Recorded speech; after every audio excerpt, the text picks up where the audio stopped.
Nearly 2 months after a driver was hit and killed, a star Intercom High School basketball player is that individual who was killed. Rockland police say the investigation is still open. And now there's public outrage after advocates say they believe the person behind the wheel is a Placer County executive, adding to speculation of a cover-up or even special treatment. They brought their concerns to Rockland City Council tonight. ABC 10's Van 2 is there live tonight. So Van, what do we know so far? Well, Chris and Madison, I want to show you first that the memorial for Williams has been tended to with love and care still 2 months later. Now, in collision investigations, even fatal ones, it is standard for law enforcement to only release names of the driver if there is a DUI arrest or other crime. At the very least, agencies will release the age, gender, and what city the driver is from. But in this case, grassroots or advocates say they were tipped off that the driver is high up in local government. That official, they say, should be held to higher standards. The optics here, they say, only sows public mistrust.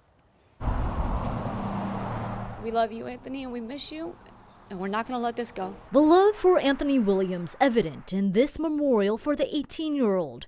He wore the number 35 jersey on Intercom High School's basketball team. He was killed in mid-March after a driver struck him on Lone Tree Boulevard.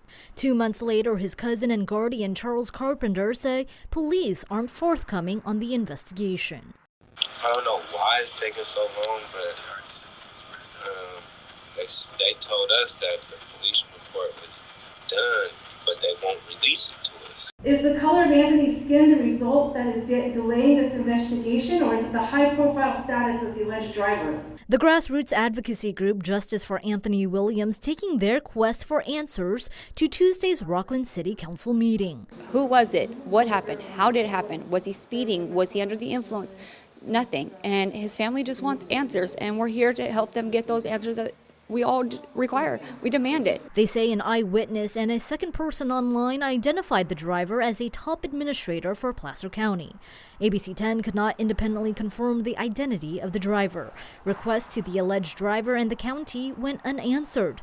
Advocates and Carpenter say this radio silence, even to media, is making this tragedy worse. It's just making us more mad, and we're sad at the loss of Anthony, and that we can't find no answer to what happened. Rockland police in a statement saying, anytime there is a tragic loss of life as a result of a vehicle collision, we take the time to conduct a complete investigation. No timeline has been set. Police say once a thorough investigation is complete, they anticipate the district attorney will review it.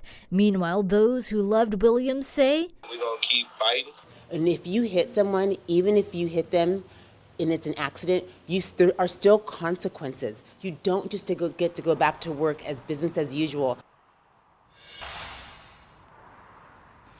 Now, advocates say for them this is not about blame, but about justice for Williams, who had his bright future ripped away from him. And they say so far no agency or department has denied to them that the official that in question was involved. They say if it isn't who they think it is, they really want to know who.